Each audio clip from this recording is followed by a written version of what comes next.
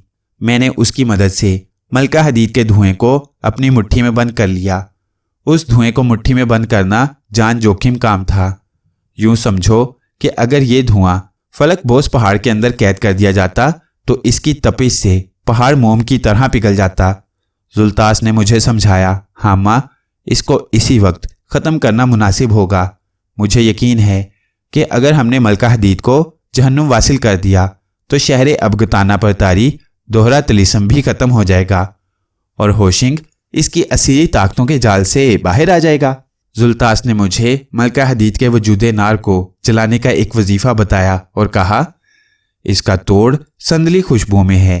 یک بستہ خوشبوؤں کو جلاؤ اور میں نے تمہیں جو وظیفہ بتایا ہے اسے پڑھو۔ مجھے یقین ہے کہ ملکہ حدید کا یہ وجود ناپاک ہمیشہ کے لیے ختم ہو جائے گا۔ ابلیس اسے دوبارہ جنم نہیں دے سکے گا۔ قصہ مختصر، میں نے زلطاس کی ہدایات پر عمل کیا اور اس آگ کو بجھا دیا جو اس میدان میں بھڑک رہی تھی۔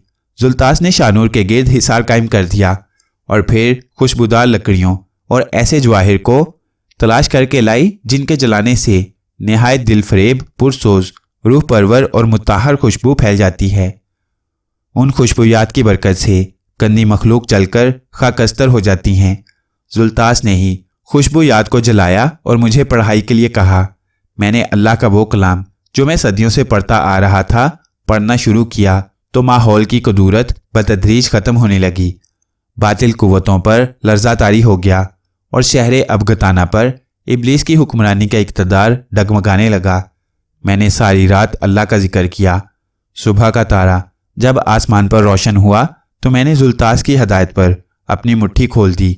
ملکہ حدید جو دھوئیں میں بدل گئی تھی، میری مٹھی کے کھلتے ہی ایک سیاہ رنگ کے خونی لوتھڑے کی مانند زمین پر گری اور تڑپ تڑپ کر جلنے لگی۔ اس کی دلدوز چیخیں اس کے حلق میں ہی دم توڑ رہی تھیں۔ کچھ ہی دیر بعد وہ سیاہ لوتھڑا بے جان ہو گیا اور راکھ میں بدل گیا۔ اور کس طرح اس نے ناسور کی ولادت کے وقت کوہ طور پر تمہاری عیادت اور تیمارداری کی تھی۔ شانور زلطاس کا ذکر سن کر رونے لگی۔ اے ہماں، مجھے بھی اس مطہر ہستی سے ملا دے۔ اس سے قبل کہ میں کچھ کہتا، زلطاس کی آنکھوں میں نمی آ گئی اور وہ شانور کے شانوں پر ہاتھ رکھ کر بولی، شانور، میں تمہارے پاس ہوں۔ شانور نے پلٹ کر زلطاس کو دیکھا اور اس حسن لازوال کو دیکھ کر مبہوت ہو کر رہ گئی۔ زلطاس نے اسے اپنے ساتھ لپٹا لیا۔ میں ان دونوں کو دیکھ کر مسکرانے لگا۔ اسی لمحہ شانور دیوانہ وار میری طرف پلٹی اور بولی، ہاں ماں، تمہیں زلطاس کیسی لگتی ہے؟ بہت اچھی، مہربان، میں نے کہا۔ تو پھر اسے میں کہیں نہیں جانے دوں گی۔ اس نے زلطاس کا ہاتھ مضبوطی سے تھام لیا اور بولی، اے ہاں ماں، تم زلطاس سے شادی کر لو۔ یہ سنتے ہی میرے دل میں کوسے قضا کے سارے رنگ پھیل گئے اور آنکھوں میں تمناؤں کے دیپ روشن ہو گئے۔ زلطاس نے شرما کر چہرہ نیچے کر لیا۔ میں نے لمحہ بھر کے توقف کے بعد کہا، شانور، یہ تو زلطاس کی مرضی پر منحصر ہے کہ وہ تمہارے ہامہ کو اس عزت کے قابل سمجھتی بھی ہے کہ نہیں۔ مجھے یقین ہے کہ زلطاس میری التجا کو ٹھکرائے گی نہیں۔ شانور نے محبت بھرے وثوق کے ساتھ کہا کہ زلطاس کے گلنار چہرے پر مسکراہٹ پھیل گئی۔ شانور نے اس سے دریافت کیا، اے زلطاس، کیا تم میری التجا کو ٹھکرا دو گی؟ زلطاس نے محبت پاش نظروں سے میری جانب دیکھا اور پھر منہ سے کچھ نہ بولی، صرف سر کو اسبات میں ہلا کر رہ گئی۔ شانور اسے دوبارہ لپٹ گئی۔ اے میرے ہمدرد مہمان، میری یہ داستان ابھی صدیوں پر محیط ہے۔ اگر زندگی نے وفا کی تو تمہیں اس کے سارے ابواب سنا کر رہوں گا۔ صبح ہونے والی ہے۔ اس سے پہلے کہ آفتابی کرنوں سے اس غار کے دھانے میں روشنی اتر آئے، میں تمہیں کچھ باتیں بتانے کے بعد ایک وعدہ پورا کروں گا۔ مجھے یقین ہے کہ تم ایفائے عہد میں میری التجا کو رد نہیں کرو گے۔ میں ہمتن گوش ہو گیا۔ ہم دونوں شہر ابگتانہ سے رخصت ہونے سے قبل ہوشنگ کے پاس پہنچے۔ وہ میٹھی نیند سو رہا تھا۔ میں نے اسے جگایا اور اسے ملکہ حدید کی اصلیت سے آگاہ کرنے کے بعد کہا کہ وہ اپنی قوتوں کو حق پرستی کے لیے استعمال کرے۔ میں نے اس کے مصری دوستوں سے بھی ملاقات کی اور اس جن زادی سومار کو تلاش کرنا چاہا جسے میں ملکہ حدید کے قبضے سے نجات دلانا چاہتا تھا۔ مگر وہ مجھے کہیں نہ ملی۔ غالباً وہ واپس اپنے قبیلے میں چلی گئی تھی۔ ہم تینوں کوہ ابو قبیس میں آ گئے۔ میں نے غفان کو بھی وہاں بلا لیا۔ میں کئی صدیوں تک ابو قبیس میں ہی مقیم رہا۔ یہ عجیب بات ہے کہ زلطاس سے میری کوئی اولاد نہیں ہوئی۔ زلطاس اور شانور میں بہنوں جیسی محبت تھی۔ میں اللہ کے نیک و صالح بندوں کے ساتھ دنیا میں پھیلی ہوئی بنی نوع انسان کے پاس تبلیغ کے لیے جاتا رہا۔ ہر دور کی داستان بڑی لرزہ خیز ہے اے میرے ہمدرد انسان۔ چونکہ اب ہماری ملاقات کا وقت ختم ہو رہا ہے، وہ دیکھو غار کے دھانے پر سنہری کرنیں پھوٹ رہی ہیں۔ اجالے کا سفر شروع ہونے والا ہے۔ ساریہ بھی آ گئی ہے۔ پس مجھ سے وعدہ کرو جس کا میں تجھ سے عہد لینا چاہتا ہوں۔ حامہ نے مجھ سے کہا، اے میرے مہربان وجود جنات کے ہمراز، کیا تو میری بیٹی ساریہ سے شادی کرے گا؟ حامہ کی اس پیشکش میں ایک مجبور باپ کی بے بسی بھی تھی۔ ساریہ کی خوشبو پورے غار میں پھیل چکی تھی۔ حامہ میرا مہربان تھا، میں اس کی بات ٹال نہیں سکتا تھا، مگر میں ایک جن زادی سے شادی کیسے کر سکتا تھا؟ میں نے بزرگوں سے سنا تھا کہ انسان اور جنات میں شادیاں ہو سکتی ہیں، مگر اس کی قیمت بہت زیادہ ادا کرنی پڑتی ہے۔ میں جوان تھا، خوبصورت تھا۔ ساریہ کی محبت میری رگوں میں سرایت کر چکی تھی۔ میں اسے کھونا نہیں چاہتا تھا۔ ساریہ کی بدولت حامہ کی قربت بھی مجھے میسر ہوتی۔ میں نے فوراً تو جواب نہ دیا، البتہ کہا، اے حامہ، میں تیرے ساتھ تعلق قائم کر کے فخر محسوس کروں گا، مگر میری لاچارگی تمہارے سامنے ہے۔ میں تمہارے مسائل سمجھتا ہوں۔ حامہ نے سر ہلایا اور کہا، اگر ایک انسان کے پاس علوم کا خزانہ ہو تو جنات اس پر قدرت حاصل نہیں کر سکتے۔ حامہ نے مجھے سمجھایا، میں تمہیں علوم سکھاؤں گا۔ علوم کی یہ طاقت تمہیں کبھی بھی جنات کا مطیع نہیں ہونے دے گی۔ البتہ تم جب چاہے اس مخلوق کو اپنی قوت سے تسخیر کر سکتے ہو۔ میں حامہ کی خواہشات کا خون نہیں کرنا چاہتا تھا۔ میں نے اپنا سر جھکا دیا۔ میری رضامندی جانتے ہی پورے غار میں خوشبوؤں کا چھڑکاؤ ہونے لگا اور پتھریلی غار سے خوشیوں اور شادمانیوں کے نغمے پھوٹنے لگے۔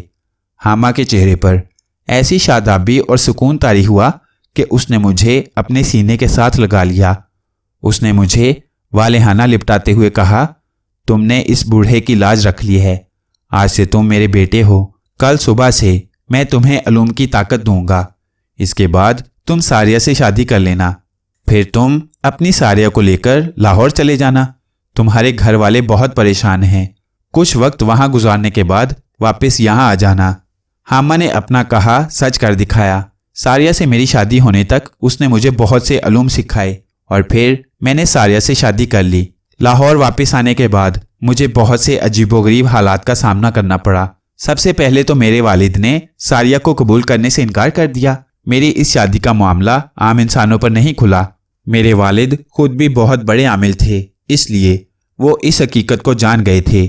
ان کی ناراضی کے باعث میں واپس سندھ میں رہنے پر مجبور ہو گیا تھا اور ایک طویل عرصہ تک حامہ کے پاس ہی رہا تھا۔ ساریہ نے اس دوران میری بے حد خدمت کی۔ ایک وفاشوار بیوی کی طرح وہ میری خدمت پر آمادہ رہتی تھی، لیکن ایک انسان ہونے کے ناطے میرے کچھ سماجی اور بشری تقاضے تھے۔